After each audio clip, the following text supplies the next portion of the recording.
Welcome back, friends. It is I, Sheree, with another Fear Street review. I'm here to talk to you right now, this time, about God is a Bullet, which is out today. Yay, timely, she's learned. It's out today in theaters and will be hitting video on demand July 11th. There's going to be some spoilers because I have thoughts, and also there's just a lot of sexual assault and misogyny, and I have to unpack some of that somewhere, and therapy costs money. So if you don't want spoilers, definitely hit pause. I respect that. If you know you need those content warnings and you don't want to watch this video, that's fine. But I do suggest you look it up and you read some of the things, because that way you can avoid some of what some people have seen with this particular movie. Yeah. The synopsis for God is a Bullet. The film follows Detective Bob Hightower, who finds his ex-wife murdered and his daughter kidnapped by an insidious cult. With the help of the cult's only female, I hate that word, the cult's only female victim escapee, Case Harden, Bob and Case go down the rabbit hole with the ferryman to save his daughter and find closure for Case from the cult. And its maniacal leader, who that took so much away from her, is what the synopsis says. Off rip, there's just so much fucking sexual assault. We open with a very violent one, and then we put a bullet through that woman's stomach, so she's gone. And then we have more. We sprinkle it around like cinnamon on fucking toast. Like if women are not being assaulted, they are being hit in the fucking head, or their heads are being thrown into things. Like, I think the only woman who has lines, actually she doesn't have lines. One woman gets away from this without being assaulted or hit in the fucking face. At one point, we ran out of people to hit in the face, and so we hit a woman in the back of her head repeatedly after she slamming her head into the floor. I hate this movie. Okay. But yeah, if you can separate, or you can disassociate, or take a pause and come back between all of the misogyny and sexual assault, there's some really awkward dialogue in this 2 hours and 35 minutes. I'm going to repeat 2 hours and 35 minutes of a movie. This was the director's cut. I'm hoping the theatrical cut takes better care of its audience and finds a point. But the dialogue takes turns being cringy, awkward, and laughable. And also from feeling like it's from different movies, because sometimes you have this cult, which they were not really doing cult things so much as they were doing things that I just would assume you would put on like stereotypical bikers of the 70s, 80s. If you were like a suburban home and you were like, oh no, we see people on bikes with leather. That's what they do to people, the human sex trafficking, specifically of children. It felt like somebody's idea of Insane Clown Posse kids.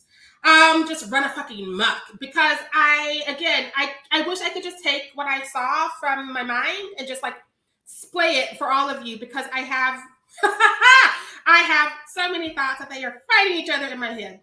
Anywho, dialogue bad. Dialogue makes no sense. People just come out of left field sometimes with shit and you laugh. And then when you're recovering from the laugh, we go back to hitting bitches in the face. And I'm just okay. I think another issue, if we kind of focus on the actual script, is that the script thinks that this is Bob's story at times. And at other times it thinks it is telling a story between Bob and Case. But at the end, it's kind of wanting to remind you that maybe it was Case's story and maybe it's a revenge story. But again, because we've just been assaulting women left and right, and we've not really given her any lines that are coherent or make sense. It just screams boys club. And nobody talks to any women whatsoever. And I know that this is based on a book that I will not be reading after seeing this movie.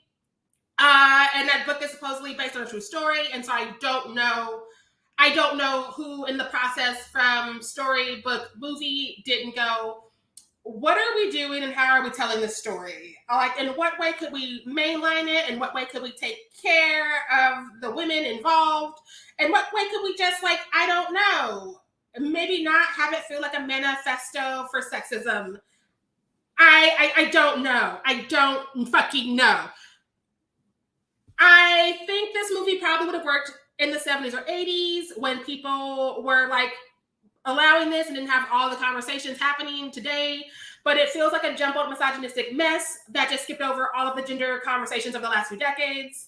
I read somewhere that it's been trying to be made for 18 years, but it feels closer to like 30, 48 years. Because again, we are doing things that are just, they're no-goes. They're fucking no-goes. To step away from the misogyny for a minute, because I know a lot of people don't like women, so they're not going to want to hear that. I also have to say that we have, I believe, 2 Black people in the whole movie. Again, it's 2 hours and 35 minutes, and I was losing my mind. One of which is Jamie Foxx, who gets a few scenes, not as many as he's sold in that synopsis, in this director's cut anyways. I don't know what's in the theatrical cut. Maybe it's a different movie. Maybe it's a different fucking movie. I don't know. But he has like a prosthetic arm with things. And so I was also like, okay. But he's just kind of there to save and serve our 2 white leads. And he says weird things, which like it's very towing the line of the magical Negro, but without the magic. It's just like the mysticism of it all. And so I'm trying to process my thoughts on that. But again, I'm so angry about everything else. And our other Black person has no lines. He's the husband of the ex-wife who was murdered and raped up top. And we talk about him a lot and talk about how he was so different. And at one point, Bob is talking about how he thought originally that his wife married him because he was Black and was different. And that's when I needed to pause and just like get up and punch some air because I had suffered enough this movie. I did not have a good time. I did not have a good time. I am trying to convey that in a way that makes it cohesive, but again, this just fucking blows. I don't know if I wanted to be an exploitation movie. I don't know if I wanted to be a cult movie, but forgot to put the cult in there. I don't know if it's a badly drawn revenge movie. Who can say? We have cult leaders running around. I don't know why they speak the way they speak, because the crossing over, when they kill someone, you're crossing over. You're going to cross over tonight.